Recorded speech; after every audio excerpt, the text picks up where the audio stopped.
What's up, everybody? Welcome back to the channel. We're going to be getting into this review of The Accountant 2, starring Ben Affleck, Jon Bernthal, Cynthia Addai-Robinson, and J.K. Simmons. Now, in The Accountant 2, Ben Affleck returns as Christian Wolf, a brilliant C.P.A. who moonlights as a mysterious gun-toting fixer. Now, in this sequel, Cynthia Addai-Robinson's character Mary Beth is back to help seek justice and find out who murdered her former boss. Raymond King, who is portrayed by J.K. Simmons as he was in the original film, and the only person who she can ask for help is the accountant himself. But he's not in it alone. He calls in his little brother, Braxton Wolf, who was also introduced in the first film, portrayed by Jon Bernthal. Now, I'm just going to tell you right off the bat, I thoroughly enjoyed this movie. It's great seeing Ben Affleck's character of Christian Wolf back. And in the sequel, you see that he has a little bit more to do.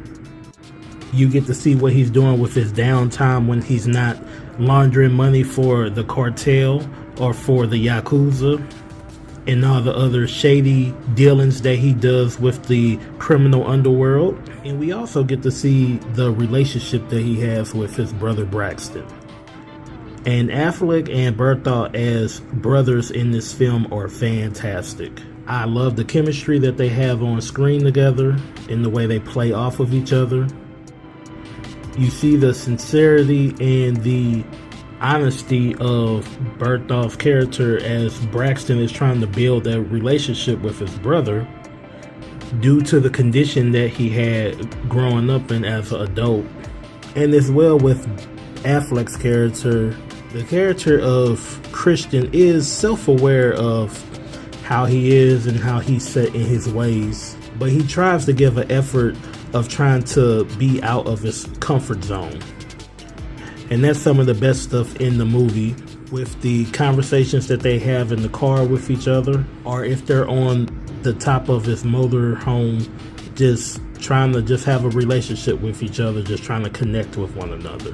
One of my favorite scenes with them together is when they went to a bar just to hang out. And for the first time out of both movies, you really see the character of Christian really step out of his shell and have a good time.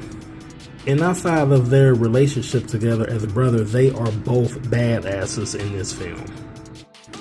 Seeing them in action was phenomenal to see, but the heart of this film is just two brothers just trying to have a relationship together and build on that relationship from lost time that they had from one another.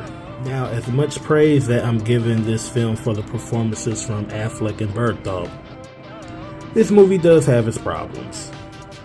Because with our main story, Mary Beth's character approaches Christian for help to find who were the killers behind Raymond King's murder. And it is an interesting rabbit hole the further you go down the film. But the further you go down, the more tunnels you find in this film, and it gets just a little convoluted. They introduce another storyline with this mystery assassin, which is, it's not predictable, but you're not surprised when you see the outcome of it towards the end of the film. And another problem with the film is just the villains.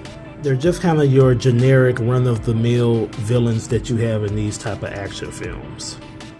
And I just kind of wish we got a little bit more out of them and saw them more as a threat. But overall, I really enjoyed this film. It was great to see Ben Affleck back, and especially with the addition of Jon Bernthal. With him and his brother side by side, I felt like they were unstoppable.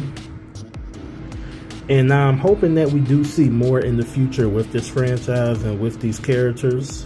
And honestly, it's even good just to see somebody like Ben Affleck get his own franchise. Because I feel like over about the last 10-15 years, a lot of veteran actors have kind of gone this route, with Liam Neeson in the Taken franchise, Denzel Washington in the Equalizer franchise, and now with Keanu Reeves as John Wick, and now we're on his fourth film with him, with a bunch of spin-off films now. So with this franchise, I hope that we do get more, and I hope we get spin-offs, prequels, and we learn more about the Wolf brothers. But once again, like I said, I thoroughly enjoyed this film. I would recommend you guys to go out to go see it. And thanks again for listening to the review and checking out the channel. And if you haven't already subscribed to the page, hit that like button and hit the notification to get up to date with all the new movie news and movie reviews coming out soon. Thanks for the listen, and you guys have a good one. Catch you next time.